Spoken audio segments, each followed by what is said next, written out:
Bienvenue, bonsoir à tous. Lutte contre la corruption, la Côte d'Ivoire innove avec le système de prévention et de détection des actes de corruption et infractions assimilées, une interface entre l'État et le citoyen.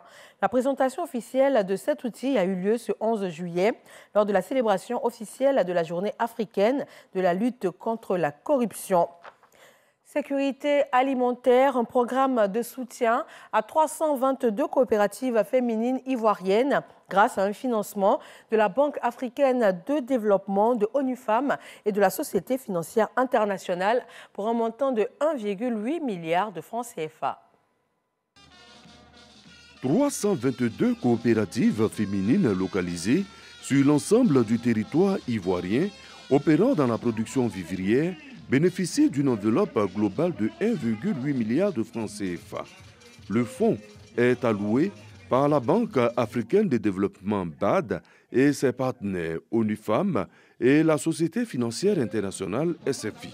Il s'agit, à travers ce soutien, de renforcer l'accès des femmes aux marchés nationaux, régionaux et internationaux. Pour permettre aux femmes coopératives d'être vraiment positionnées comme des entreprises à part entière. Un jour nouveau se lève pour toutes ces femmes entreprenantes et qui travaillent d'arrache-pied pour une autonomisation profitable à toute la famille. On va multiplier nos efforts, c'est-à-dire cultiver plus pour que le pays puisse s'autosuffire en alimentation. Nous sommes fiers d'être les premières à bénéficier, puisque c'est ici que se fait le lancement, et nous sommes fiers de pouvoir bénéficier aussi une période de 3 ans de ce montant extraordinaire, de cet accompagnement qui va permettre donc à nos femmes de devenir autonomes de plus en plus et de façon, j'allais dire, formelle. La Côte d'Ivoire, qui s'inscrit résolument dans la création de richesses pour la femme et pour une sécurité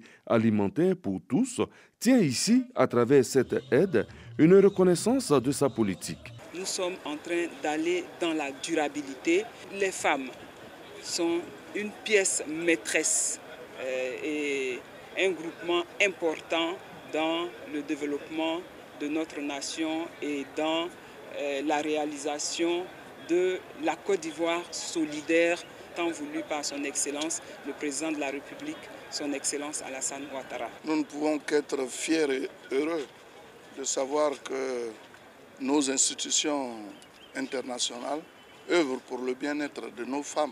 Don de tricycle du ministre d'État Kobena Kwasi Adjoumani, défilé et danse. L'esplanade de la sous-préfecture de Toumoudi a été tout simplement transformée en une foire festive par les femmes.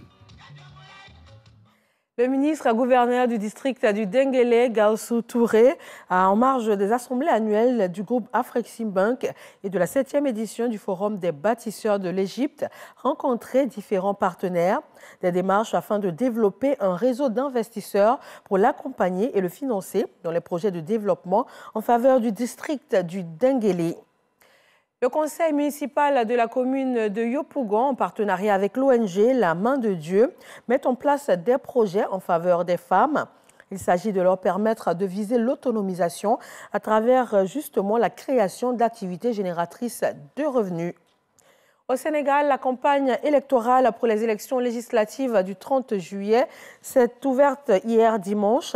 Cette campagne va permettre aux candidats des 47 listes d'aller au contact des électeurs jusqu'au 28 juillet prochain. Ces législatives doivent permettre de renouveler également l'Assemblée nationale, dont le nombre de sièges va passer de 150 à 165.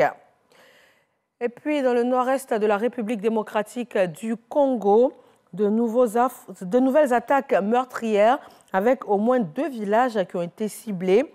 6 personnes tuées, des habitations incendiées et plus de 100 personnes kidnappées. Les personnes kidnappées servent notamment à transporter les biens pillés et les plus jeunes sont enrôlés comme enfants soldats et d'autres exploités comme esclaves sexuels.